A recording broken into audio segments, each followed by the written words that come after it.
ఆయన మీకు అత్యంత ఆప్తుడు కదా దస్తగిరి గారు. ఆయన బెయిల్ మేము ఆయన బెయిల్ క్యాన్సిల్ చేయమని కోర్టులో వేసినా కూడా మీరు ఆయనకు మద్దతుగా నిలబడతారు. ఆయనకు మద్దతుగా ఏకంగా లూత్రా లాంటి అడ్వకేట్ని పెట్టి మీరు మాపై పోరాడతారు. ఆయన దస్తగిరి గారి బెయిల్ రద్దు చేయమంటే, దస్తగిరి గారికి యాంటిసిపేటరీ బెయిల్ ఇస్తే మీరు అడ్డుకోలేదు. చీటికి మాటికి ప్రతి అంశాన్ని అడ్డుకుని మీరు దస్తగిరి తానే మీ నాన్నను చంపానని చెప్తున్న దస్తగిరి గారికి యాంటిసిపేటరీ బెయిల్ వస్తూ ఉంటే మీరు కనీసం అడ్డుకునే ప్రయత్నం, అబ్జెక్ట్ చేసే ప్రయత్నం కూడా చేయని విషయం కూడా ప్రజలందరూ గమనించారనే విషయం కూడా మనం చేస్తూ ఉన్నాం. మరి ఆ దస్తగిరి చెప్పినట్టుగా అంత కీలకమైన డాక్యుమెంట్స్ ఏవి అని అడగాల్సిన బాధ్యత మీ మీద ఉందా లేదా? ఎందుకు ఆ విషయంలో మీకు ఎందుకు నోరు రావడం లేదు? ఎందుకు అడగడం లేదు మీరు సిబిఐని అని చెప్పి నేను ప్రశ్నిస్తా ఉన్నా. ఎందుకు మీరు కోర్టును అడగడం లేదు అని చెప్పి నేను ప్రశ్నిస్తా ఉన్నా.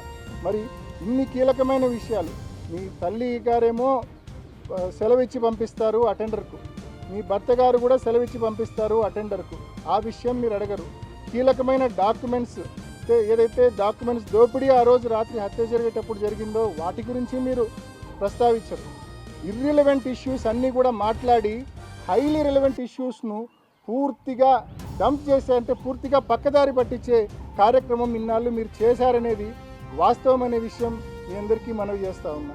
మరీ ముఖ్యంగా ఈ కేసులో పిఏ కృష్ణారెడ్డి అనే వ్యక్తి ఫస్ట్ క్రైమ్ సీన్కి పోయి ఆ లెటర్ చూసిన వ్యక్తి, డెడ్ బాడీని చూసిన వ్యక్తి, లెటర్ చూసిన వెంటనే సునీత గారికి, అదేవిధంగా రాజశేఖర్కు, శివప్రకాష్ రెడ్డి అంటే వివేకం పెదనాన్న బామర్ది శివప్రకాష్ రెడ్డి అంటే నర్రెడ్డి రాజశేఖర్కు ఓన్ బ్రదర్, సునీతకు కూడా బావ అవుతాడు.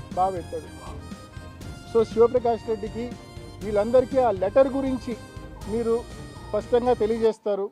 చనిపోయిన విషయం చెప్తున్నారు, లెటర్ గురించిన విషయం మీరు స్పష్టంగా మీకు అందరికీ తెలియజేసినాడు. ఆ లెటర్లోని అంశాలు కూడా మీకు చదివి వినిపించినాడు. ఎందుకు పోలీసులకు ఆ లెటర్ ఉన్న విషయం ఎందుకు చెప్పలేదు? మీకు ఆ లెటర్ ద్వారా అది హత్య అని వెంటనే తెలుసు కదా, ఎందుకు మీరు సత్వరమే పోలీసులకు ఫోన్ చేసి ఇట్లా ఇన్సిడెంట్ జరిగింది, అక్కడ లెటర్ ఉందని చెప్పి ఎందుకు మీరు చెప్పలేదు? పైపెచ్చు ఎవరికీ లేని ఒక ఫెసిలిటీ సిబిఐ మా సునీతకి ఇచ్చింది. 2 ఉదాహరణలు మీ ముందు ఉంచుతా, 2 ఉదాహరణలు. ఒకటి 28 జూలై, ఆ స్టేట్మెంట్ కూడా మీకు ఇస్తాను.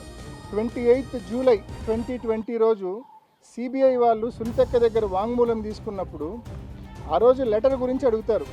లెటర్ అనేది చాలా క్రూషియల్ ఎవిడెన్స్ కదా, అంటే టైమ్లీగా ఆ లెటర్ ఉన్న విషయం తెలిసింటే కన్నా, సమయానికి అదే టైంలో తెలిసింటే ఇది 100% హత్య అని అందరికీ అర్థమయ్యేది కదా.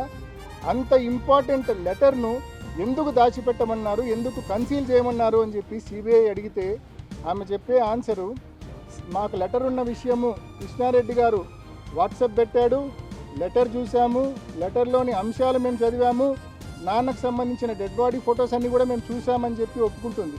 ఒప్పుకొని ఎందుకు బయట పెట్టలేదనే విషయానికి ఒక పెద్ద థియరీనే చెప్తుంది.